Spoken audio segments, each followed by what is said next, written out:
SLA আমাদের মেয়েদের যে টিমটা আছে একদম ফাটিয়ে ব্যাটও করবে বলও করবে। খুব ভালোভাবে উপভোগ করছি, খুব ভালো লাগছে কারণ ফার্স্ট টাইম আমার এবার সেলিব্রিটি ক্রিকেট লিগটা মানে এখানে খেলাতে।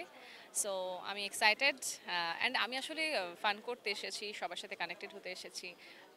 সবার সাথে দেখা হলে একটা বন্ডিং ক্রিয়েট হবে অ্যান্ড সবাই সবাইকে তো আমরা স্ক্রিনে দেখে থাকি। সো সামনাসামনি দেখার সুযোগ হয় না, সো এটার মাধ্যমে একটা গেট টুগেদার মতো হবে। দ্যাটস ইট, এটা একটা মজা, ভালো লাগা। আমি আছি হচ্ছে সেলিম ভাইয়ের টিমে, গিয়াসুদ্দিন সেলিম ভাইয়ের টিমে, স্বপ্নধারা। অবশ্যই সেলিম ভাই হট কেক, কারণ গতকাল আর কি বোলিংয়ে ভাইয়া দেখিয়ে দিয়েছে এবং একটা উইকেট ফেলে দিয়েছে টেস্ট ম্যাচে। সো খুব ভালো লাগছে অ্যান্ড আমি ভাইকে বলছিলাম যে আপনি কেন আরও আর্লি খেলছেন না। তো আজকে হয়তো বা খেলা হবে না ভাইয়ার, বাট আগামী দিন ভাইয়া আবার বোলিং করবে।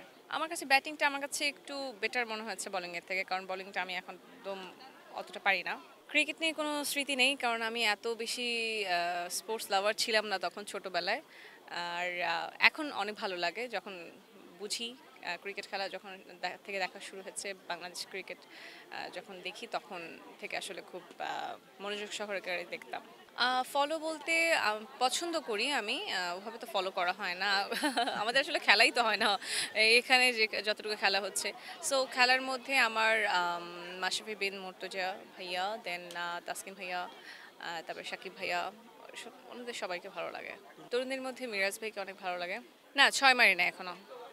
প্র্যাকটিসে যদি হয় তাহলে প্র্যাকটিস তো আসলে এত দূর আমরা ইয়ে করতে পারি না, বল গড়ায় না।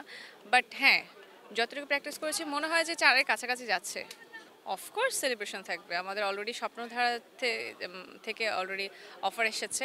এখন আপাতত আমরা ফ্ল্যাশ করছি না, বাট স্বপ্নধারা থেকে আমাদের টোটাল টিমের জন্য একটা স্পেশাল একটা গিফট আছে যদি আমরা উইন করি। উইন করতে হবে। হ্যাঁ, খুবই ভালো অ্যান্ড সবাই আসলে খুবই ফ্রেন্ডলি, খুবই কোঅপারেটিভ।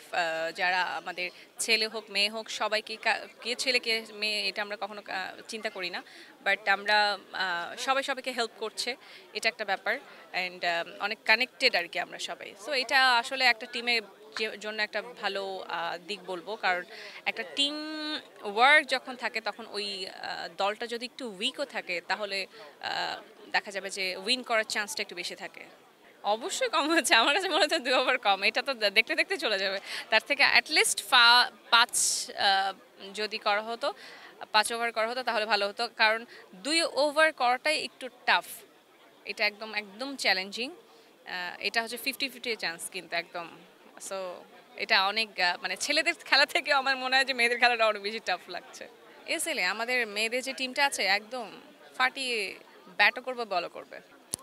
আমি এখনো জানি না, আমাকে সেলিম ভাই যেটা আসলে একটা টিমের ক্যাপ্টেন আছে, সো ক্যাপ্টেনরা যদি বলে যে আমাকে আমি চেষ্টা করব যে বোলিং না করার জন্য, ব্যাটিং ট্রাই করব, কারণ আমি বোলিং ওভাবে করতে পারছি না। সো আমি ওইটা রিস্ক নিব না আমার টিমের জন্য। তো আমি ব্যাটিংয়ে ট্রাই যদি বলে তাহলে আমি ব্যাটিং করার ট্রাই করব।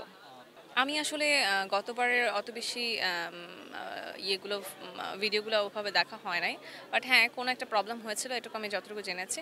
বাট দ্যাটস ইট, এবার কোনো কিছু হবে বলে আমার মনে হয় না এবং হবে না এরকম চিন্তাধারা থেকে সবাই কিন্তু এসেছে। কে কি বললো এটা নিয়ে আসলে কেউই কনসার্ন না, মানে মনে করেন আমাকে যদি নিয়ে কেউ কিছু বলে তো এটা আমি মাথায় ঘামাই না, এটা চিন্তাই করি না। আমার কোথায় গোল আমি সেটাই আমি সেদিকে ফোকাস করি, আর কে কি বললো এটা সাইডে সব।